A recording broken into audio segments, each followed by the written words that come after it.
Amanda Kitchen is, and looking up her background and speaking with her in the previous and prior to this.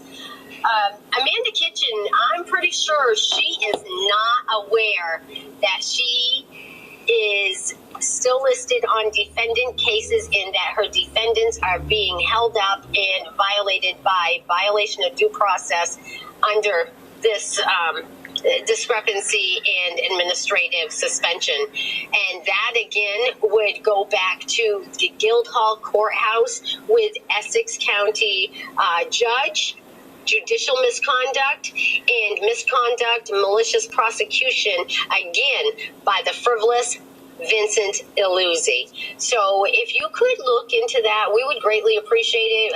We're journalism and doing journalism down here in Boston, and we're sharing all our information with you people up there on stories that are right there in your backyard.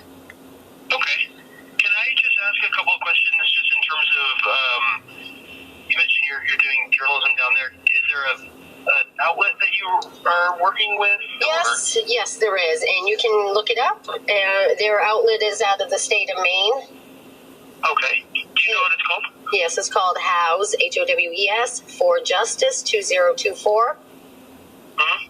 And House for Justice L3C. If you look that up on Google, you'll find that's how we found them, and that's how we took up with them.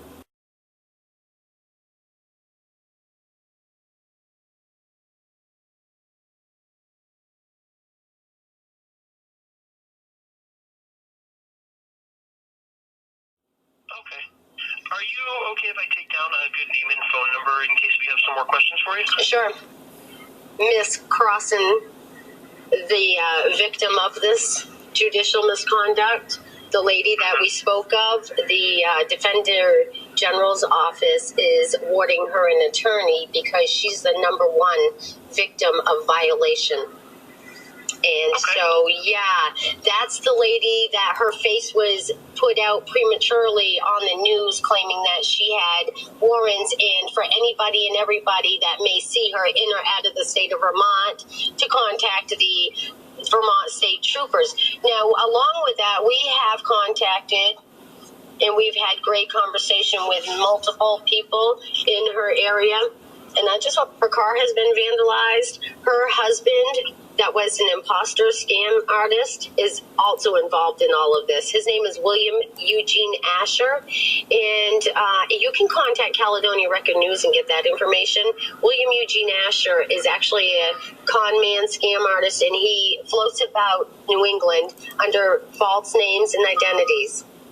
And he's been stalking and harassing that whole family since 1995, as well as a lady over in Lancaster, New Hampshire, named Brenda Lovell, who was also married to him while he was still married to Miss Crosson, and he disappeared on her. So there's a lot going on, and a lot has resurfaced with previous lawsuits that were filed in Burlington Federal Court in 2019 by Ms. Crosson that are requested to be reconsidered and reopened because all of this new information and evidence has come through. Okay. And my understanding is based on the woman you're speaking of, her attorney was Amanda Kitchen, who is, as you said, is on administrative leave. Yes, and the judge, Ms. Crosson, has put in for several motions, and the judge says, now knowing, obviously, the judge is aware that she's under administrative leave. So he keeps on signing, nope, he's not going to hear any of the motions that Ms. Crosson files until her attorney is present. So any motions that she's filed requesting new counsel, change of venue, all of what would apply to what is going on with her, she's being denied her rights. And noting that the attorney is MIA as well as under suspension, there's been a lot of frivolous activity dating back to when her children were taken and sex trafficked, and that was reported and has been reported all these years, and Jeff Noyce is the one that was involved in it. And that's also reported. So Ms. Crosson is a victim and as well as a witness against Jeffrey Noyce. And Rory Malone, we got a recording of her and him screaming at each other momentarily due to the fact that she doesn't think he should be paid by the state to uphold the rights of somebody that admitted to having sex with underage girls. Okay. And that's legit. That I agree with 100%. Understood.